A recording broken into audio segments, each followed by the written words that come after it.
we're late today. And then I'm still going to cook ramen. We're going to eat that. Yep. And I'm going to cut my hair. And it's going to be so tasty. You know what? The ramen, not your hair.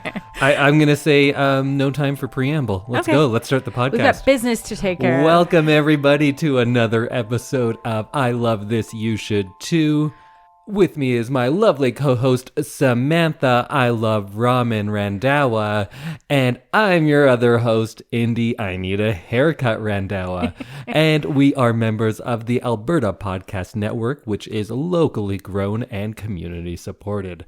And I'm just going to keep talking. Let's just get things going. So today is a kind of an in-between episode. We each have a spoiler-free thing of the fortnight, something we are into, and Sam is going to tell us what we are going to be watching for this week's big watch. And we are still on our 2020s kick, so each of the things we talk about are going to be kind of newish.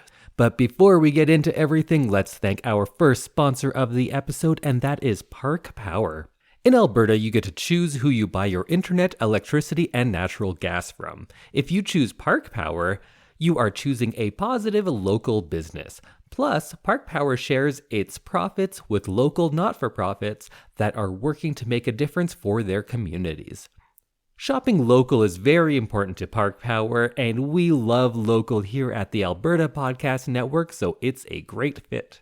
To learn more and how you can transfer over to Park Power, visit parkpower.ca.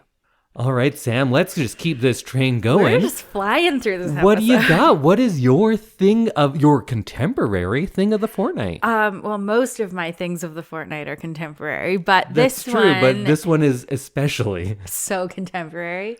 So my thing of the fortnight is not a book. What? And is also a TV show. So I watched Ginny in Georgia, which is a comedy drama television series on Netflix. It started in 2021, and the second season just came out after a little bit of a delay in January this year. So it's very contemporary, extremely contemporary. So the premise, it follows 15-year-old Ginny Miller and her 30-year-old mother, Georgia, who, along with Ginny's younger brother, Austin, moved to a fictitious New England town of Wellsbury for a fresh start after Georgia's husband dies. And you kind of get a really interesting mixture of emotions because Ginny is 15 years old, so she's going through all of those like early high school feelings of liking boys and that kind of thing. And then Georgia, you find out, has a very dark past. And as the show goes on, you learn more and more about her and the things that she's kind of done to keep her family together and to survive.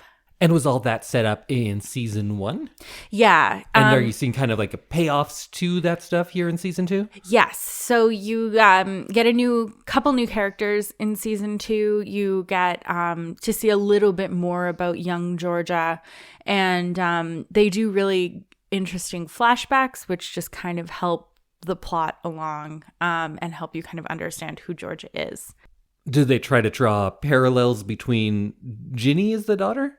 Yes. Ginny present day and past Georgia? No, because Georgia says like very early on in the show that she did what she had to do to make sure that Ginny never had to live the life that Georgia did. Ooh, what kind of life is that? Or can you tell? So it's like episode 1, so I'm pretty sure I can tell you. But it's basically Georgia ran away from an abusive home situation, moved in with somebody, had Ginny, and kind of spent most of her teen years running away from the bad things that happened to her. And so Ginny is given this life where she gets to move to this fictitious New England town that's real in the show. But she gets to, ride the school bus to school and have all the friends and get to do the school play. And these are all things that Georgia never got to do. So, and Ginny kind of has this teenage rebellious streak where she's like, why do we have to live this like picture perfect life? And it's really interesting to see them kind of see eye to eye eventually. What's kind of the ratio of comedy to drama in this? I think it's probably more dramatic, so maybe like 60-40. But some of the comedic moments are brought to you by people who live in the town, so it's got kind of a Gilmore Girls vibe.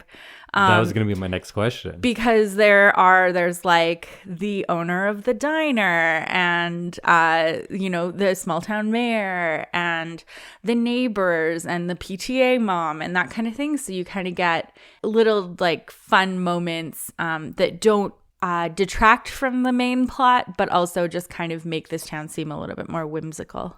So that was going to be my next question, was related to Gilmore Girls, because, I'm a big fan. And are Ginny and Georgia honorary Gilmores? Does it kind of fit in that vein? Or is it just kind of the premise that... It's kind of the premise. I'd say they're like Gilmore Girls, but dark. All right. Very dark. This show starts with a funeral, so it's like pretty dark to begin with. And then it doesn't get much lighter as the show goes on. But it's a super fun watch. I don't know why I didn't watch it sooner. Didn't it just come out? It started in 2021. But the new season just came out, which is when I picked it up. For some reason I thought you would watch this a long time ago. No. Maybe it just popped up on Netflix and I saw somebody's hat and I was like, oh, this is a Samantha show. Are there big sunglasses and big hats and nice dresses and someone with like kind of a wave? Yeah. Yeah. Anytime I see a show like that, I assume... it's good and you'll like it. Which is why... Was it good and did you like it? It's good and I liked it. Mm-hmm. Which is why I was like, why didn't I watch this in 2021 when it came out? So, I don't know. That's between me and my Netflix. Yeah, you guys worked that out. But you can find this. It's a Netflix original, so you should be able to get it on all the Netflixes. Are there any actors that we would know in this? Did you watch Two Broke Girls? I think I saw an episode and I think I hated it. Okay. Is it really bad? I can't. Maybe I'm mixing it up with something else. But the blonde one from there, Brianne Howley, is Georgia. And then it's got a pretty young cast and not a lot of people I've heard of before. So I often like that. Yeah, it's nice. You don't have anybody who you've like seen in a certain role and then only think of as that role. So, Indy, what's your thing of the fortnight? So it has to be from the last couple of years, and that's not always the easiest for me. No. I also have been kind of rediscovering my love of hip-hop. Not that it had gone anywhere, but I started listening to hip-hop at probably the best time you could. I was like 8 years old when I started, and I had the fortune of starting in around like 92 and going through 92 to 97 is, I think, the best few years in hip-hop ever, and... it was hard because then I kind of stopped listening for quite some time because I didn't like a lot of the newer stuff. And then I was thinking, wait, did I just like it because I was a kid? But no, I've looked back and the old stuff still gold. I don't like a lot of new hip hop. So I went out of my way to try to find something new that I actually like. And that brings me to the music of Tobe Nwigwe, or his full name is Tobe Nwigwe.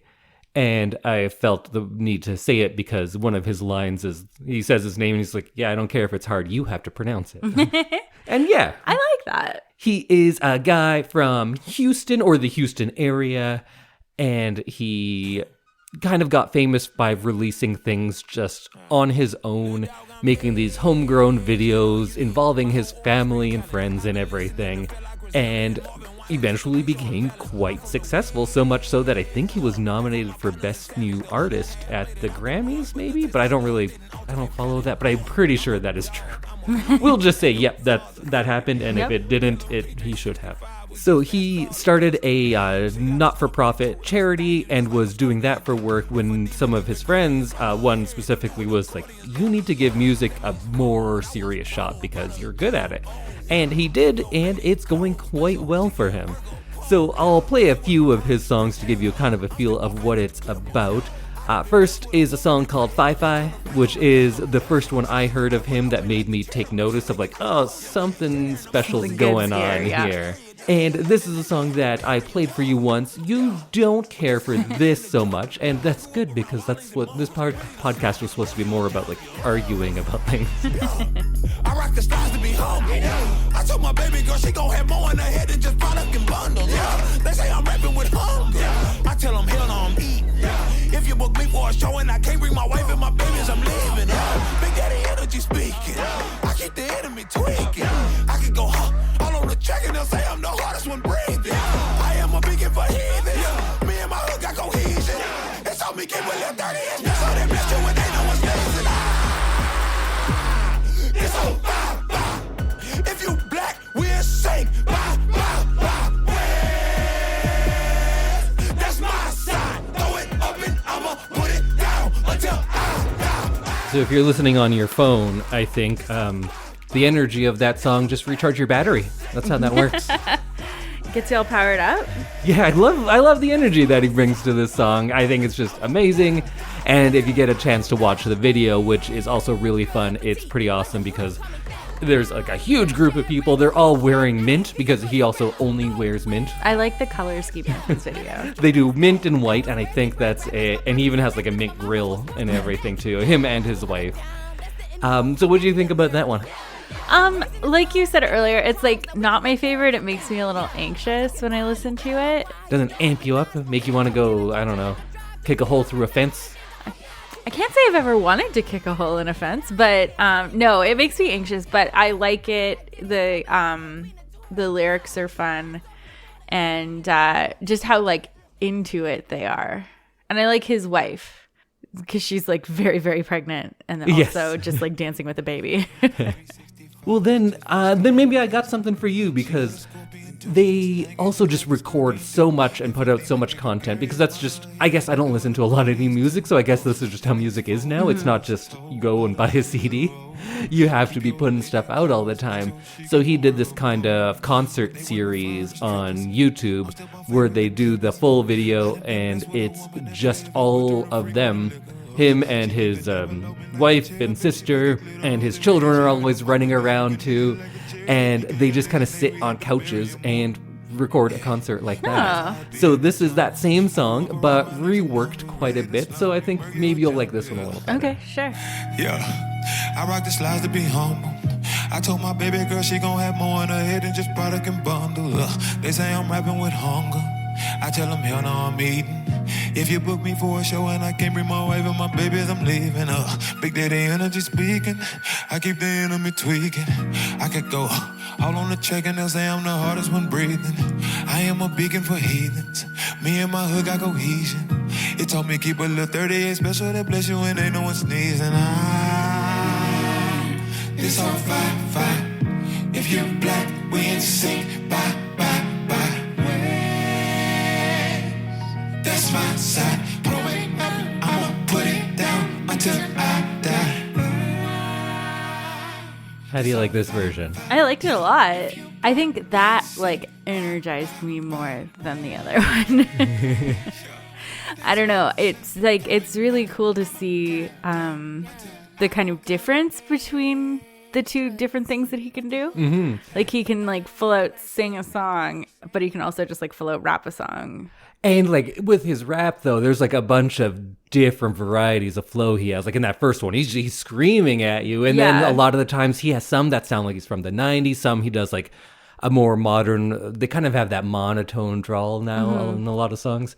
So he has a good variety. And that one is so fun just because how often do you see a concert where it's just everyone sitting on a couch? Yeah, that was pretty I like slick. that. Yeah, that's like a totally different side of them, but the same song. And I appreciate an artist who can do many, many things. I love that about him, and I just love like the attitude and the content that he's making. I know I often don't appreciate a lot of positivity in music, but he has that, and I appreciate it from him. I love that he's just this dude in his 30s that's talking about how much he loves his kids and his wife.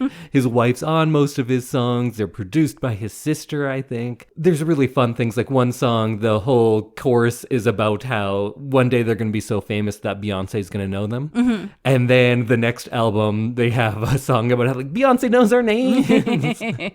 That's fun. And I love on one song, the chorus is just, we ain't broke no more. It's not like, hey, we're cruising around in Bentleys, seeing the world. It's just like, no, we're not broke anymore. Like, we can confidently buy things and don't have to worry too much. It's great. That's a fun thing to celebrate. Yeah. But then he has some things that are like maybe a little bit darker. Like there's this one called Lord Forgive Me, where he's just literally begging God for forgiveness for things that he may have done in the past. Yeah. All my daughters know that this ain't only talk. My only thought is how to make a chopper, make a op, escape from round this hole like Tony Hawk. Yeah, tell skateboard Pete this a buffet. I'm from where they handle more keys than ballet. Whole squad grip beans, but it's in the ballet. So if you hit it boom boom, all I can say is, Lord forgive me, Lord forgive me, Lord forgive me, Lord forgive me. Lord forgive me, Lord forgive me, Lord forgive me, Lord forgive me. Lord forgive me, I be putting in work. Lord forgive me, I was doing that dirt. Lord forgive me, I put it all in this shirt. Lord forgive me, he was on the wrong turf. Lord forgive me, had the pistol in church. Lord forgive me, been cursed since birth. Lord forgive me, trying to figure my worth. Trying to do better, can't do no worse. What I done wrong, I done right. It's my darkness in your sunshine. That one's just so like sedate relative to Sci-Fi. Did you like that one? Yeah, I like that one. It's kind of dark in what they're talking about, but it like has a good beat to it. I like it. You said you once put a hole in someone's shirt because they were on the wrong turf, right? No, I think that was someone else. I think you're thinking of someone else. But with you, you literally accidentally tore their shirt. You didn't shoot anyone. No, I've ripped someone's shirt in like cheerleading because, you know. Because they were on the wrong turf. No, because they were just in my way. Oh, wow. In a That's cold. See? If you get in Sam's way, she's going to put a hole in your shirt. If you know what I mean. No. No, you want people thinking that. You want people to think that if they cross you, you might shoot them. Like, okay, yeah. Mm-hmm. You know, Sam, she's hard. It's so hard. As you drink out of your sparkle cup. Yeah, exactly. But as much as I love that song, that's a good one too. I think the ones I like most are the one where he has that great energy, like this one called Around Here, which just essentially lays out what you can expect when you're listening to him. Was out in the field since I was little. Never been house cat. I'm from where everyone active. You come at them backwards, they be where your house at. I don't care about no hoes. Where's those spouse at? You bet Tobe Nwigwe. Who cares if it's hard? You gon' have to pronounce that.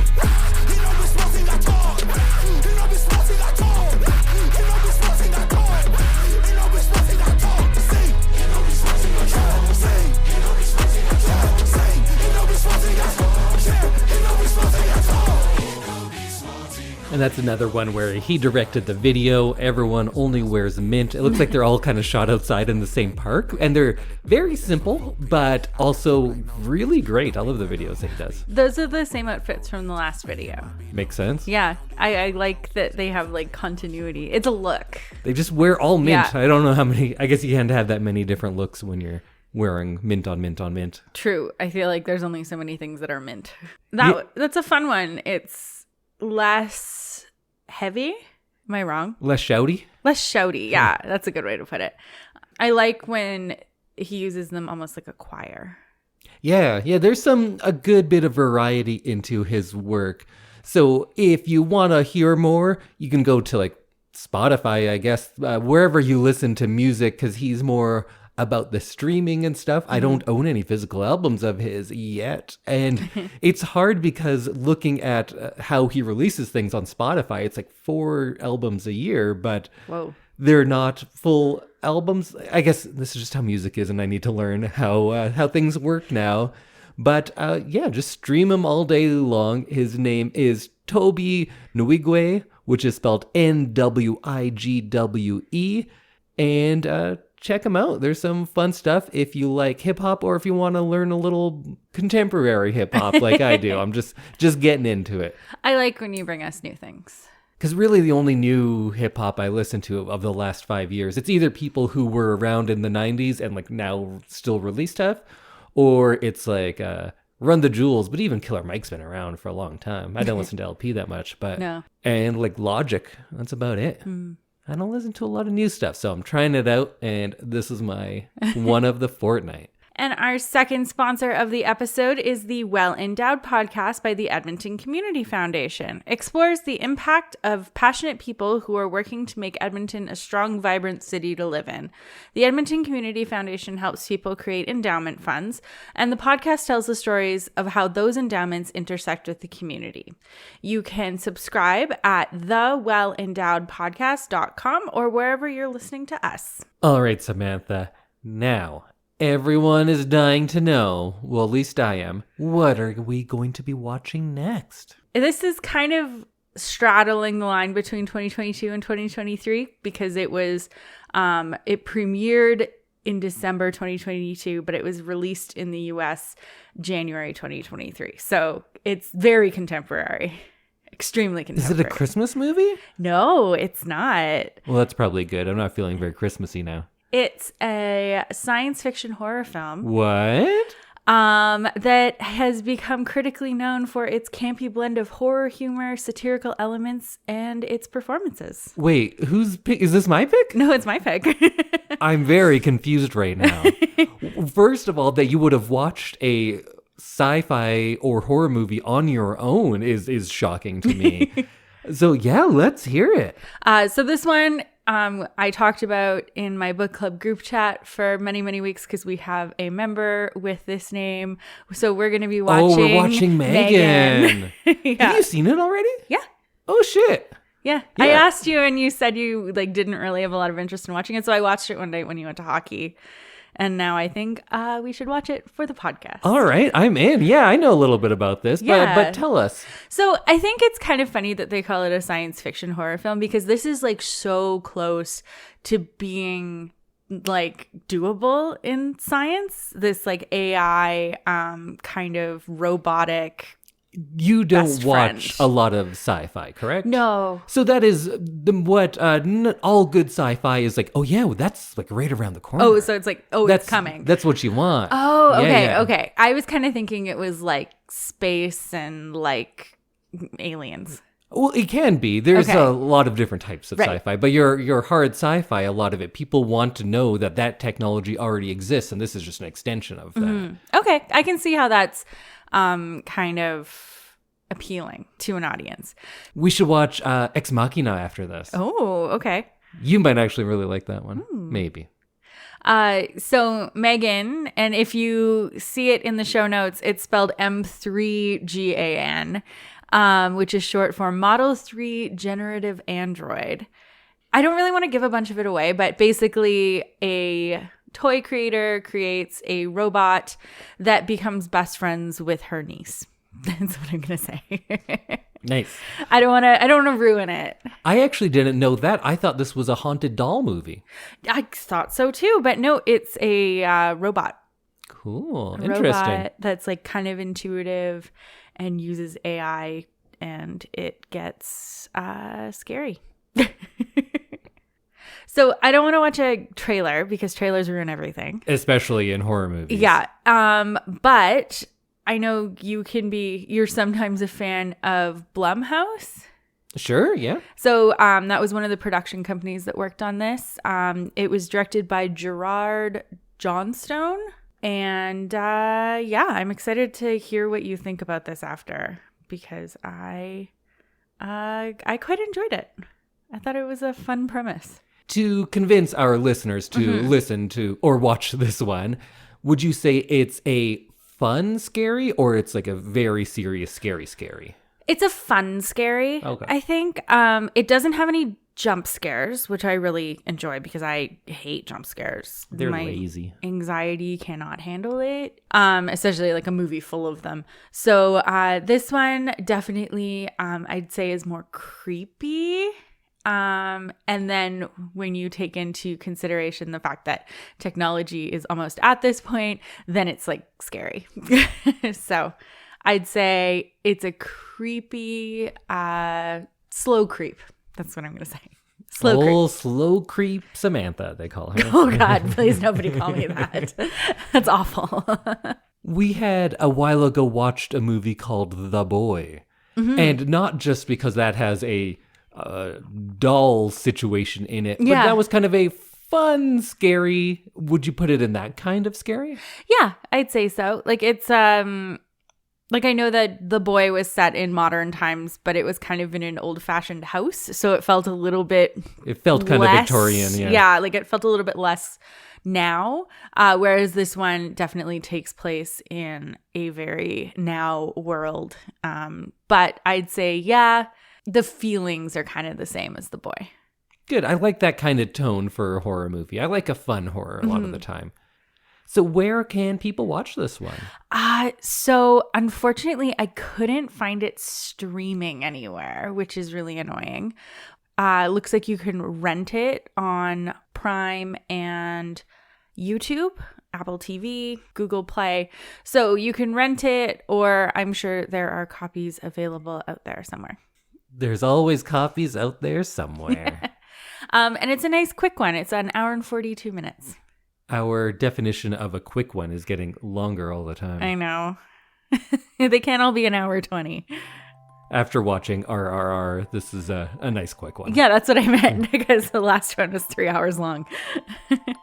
All right, well, go rent M3gan, and we'll check it out and talk all about it next week. Okay, we'll see you then. Bye. Bye, everyone.